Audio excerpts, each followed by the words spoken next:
Why do you continue to seek me out? You cannot find me if I do not will it.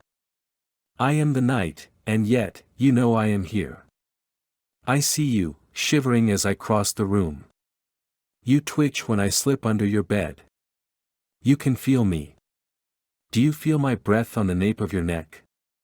Do you notice my nails on your flesh? Do you meet my eyes in the dark of night? Yes, you know I am here. I have always been here. Things were different when you were young, your little eyes could see me then. You would scream and point at me, trying to hide behind the bars of your crib. You would continue to scream as your mother lifted you. It was only when she flipped the switch and brought light into your pathetic world that I would leave. But it was no matter, for she would leave, she always left. And I would come back. You learned quickly, bawling wasn't going to drive me out. You decided to ignore me, to pretend I wasn't there. Even as my greasy hair hung down over your face, and my breath rattled in your ear, still you ignored me. You became very good at it. I tried, of course, to make myself noticed. Small things at first, a misplaced shoe, toys rolling across the floor, an open window. But this was too easy for you to ignore, too simple for you to explain. Do you remember Fluff? That putrid creature you adored so much? The one that Mommy said ran away? I assure you it was in no fit state to run when I was finished with it. Do you remember little Stacy? That precious child who shared her candy with you? You always paid attention to her, you never ignored her. I hated her, pity about the accident. How unfortunate for an innocent child to fall victim to a rabid dog. How I laughed when I heard your mother say that. A rabid dog. She had no face left, you know. I got carried away, the taste of blood, the shrill screams in my ear, it overwhelmed me. But still you ignored me. You became more withdrawn after that, spending hours on your computer, shut up in your room. It was great at first, we were closer than ever. You stayed up late, and I watched over your shoulder as you trawled the internet, researching how best to end your wretched life. You tried once too, but the rope snapped, do you remember? Well, I just couldn't let you off that easy. I couldn't let you skip out on me. I will decide when you go, your life is mine to take only when I decide. So little has changed since then. Sure, you got a job, you moved out, but I followed. You still sit in front of that screen every night, whittling away your time, numbing your senses, so you can drift off without suffering through those moments in between consciousness and sleep. Those moments where you catch a glimpse of me shuffling across the room, where you see the glint of my eyes and sense the chill in the room. How I savor those moments. You have forgotten me, yet you know I am here. You turn on the lights, in your bravest of moments, searching for me.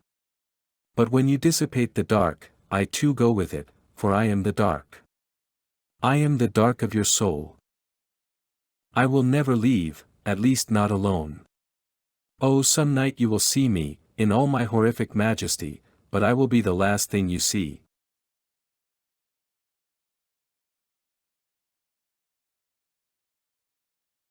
The screen flickered as a man typed his story into the computer. His mind was racing, and so was his heart. He wanted the world to know as soon as possible about what he had discovered. What lay ahead? What nearly ended his life? As he typed, he turned his head every now and then as though he was expecting something to attack him. His paranoid thoughts kept getting the best of him as he turned in a frantic movement, only to see the dark of his room. The power was out, for some odd reason he didn't know. This only added to the fear he had.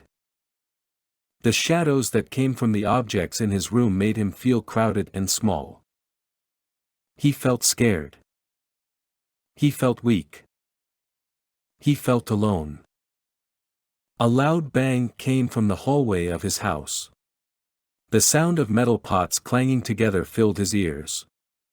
He started to type faster and more frantically, so people could be aware of this thing. It was in vain. He had finished the first few paragraphs, but his fear got to him and he could not continue.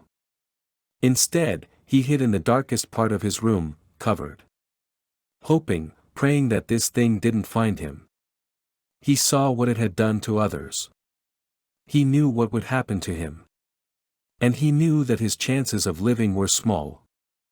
As he hid, he heard the breathing from this thing get closer, and he could hear the footsteps reaching his room. The door creaked open, and a small light from the candles he had placed shone into the room. He heard the door slam behind it, and the footsteps walked towards the computer. Something smashed against the wall directly above him. The object fell on his head and made a loud cracking sound. Though he was in a concussion now, he realized, with anguish and shock, that it was his computer. He heard the footsteps walk closer toward him, the heavy dragging of its feet reaching closer and closer. His breathing grew more frantic and heavy as his head throbbed in pain. The footstep stopped right in front of where he was hiding, and then he heard no more. Almost as though it had vanished. He slowly pushed away the objects that hit him and opened his eyes. At first, he saw nothing. He felt relieved and let out a sigh. He jumped in shock as he heard a small chuckle from behind him. As this man turned, he uttered out a scream, but never finished. He was completely silenced from then on. His throat was slashed to keep him from screaming. His stomach was torn open and his internal organs were pulled out. The thing that tore him opened a pouch and added his organs to an already stuffed bag, filled with various body parts. Before the man passed out, the thing stomped on his head with its ugly foot. His skull was smashed into bits. One of the quickest deaths it has done. The next morning, there was no trace of him. No blood, no body parts, not even the broken computer. He had simply vanished. I witnessed this event from my house next door, and I know that soon, it will come for me. It will come for anyone who finds out about him. To the next person who listens to his story. To the next person who learns about him. To the next person who hears about him. You. Good luck, my friend. For as I write this, my own time is running out.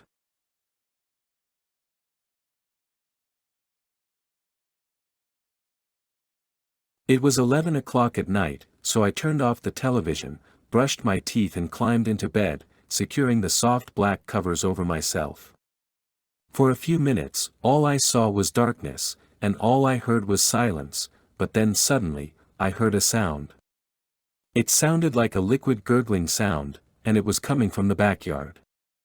I tried to ignore it, but it continuously got louder and more annoying, so I went out to the backyard in my sleep clothes to investigate the strange gurgling noise. I couldn't find anything, except the grass and the trees, so I decided that it was probably just my imagination. But then, it happened again. I tried to follow where the sound was stationed, and it led me to a stream, gurgling softly. The water was clear and pristine, not murky or brown like the water in the lake not too far from here. I felt an aching dryness in my mouth, and I began to grow incredibly thirsty for some reason, so I figured, what harm could it do? I cupped my hands to let some of the water flow into them, then I lifted my hands to my lips and drank the cool, sweet water. The water tasted like heaven, unlike any water I had ever tasted. Then, I decided to go back to bed, but my vision went fuzzy and I became numb at first, and then utterly blind and paralyzed. I fell to the ground. I woke up to a song. Not like the songs you hear on the radio, performed by recording artists. No, this was a heavenly carol sung by an otherworldly beauty, an angel. I let the ambience of the angelic hymn wash over me like a soft rain in spring, and each note took me higher, closer to heaven. The voice that sang this had a timeless melody, a vox that made seraphim weep teardrops of gold. So enchanting, yet so haunting. As the song ended, I lifted myself to stand in my exact spot for a few seconds, taking time to comprehend the beauty my ears had just witnessed. Then, I went back into the house to go to sleep. Several times after, I drank the water from the spring, and each time, I heard the same melody, the same angelic hymn. I felt myself gradually becoming weary of mundane life and wished I could live forever in the eternal plain of heaven. One day, I ventured out into my backyard to drink the water and listen to the song again, and the usual happened. The water tastes sweet. I passed out. However, the song I awoke to was not beautiful in any way, shape or form. It was a twisted shadow of the familiar angel's song, a sort of sick, menacing incantation from the bowels of the abyss. The voice sang in distorted and unreal shrieks, the sounds of demons being tortured, and the overall song was so soulless, vile, and corrupt that it made me sick. I then realized that this entity was actually speaking in words, saying something. It said, "Demons. Demons. Come, attack. Do not rest until this one is dead." I knew danger was arriving soon, so I rushed back inside and grabbed my long sword my father gave to me. Armed and dangerous, I stood my ground at the backyard, slaying the most grotesque demons imaginable. They had putrid green flesh, blood and pus hemorrhaging from their mouths and eye sockets, they had glowing red eyes, and 6,000 tentacles. But I killed them all, triumphant against the creatures from the abyss. I victoriously strode back into the house to clean myself off in the bathroom, but my heart seemed to sink into my stomach when I saw my reflection. I was one of them. I knew what had to be done. I shakily raised the blade of the sword to my neck, and slit my throat in one swift motion. August 5, 2011. The body of the deceased, Cheyenne, last name unmentioned, was discovered in the bathroom of her house. The major wound is located on the throat, and the murder weapon appears to be the long sword found on the floor. Several other corpses were found in the backyard.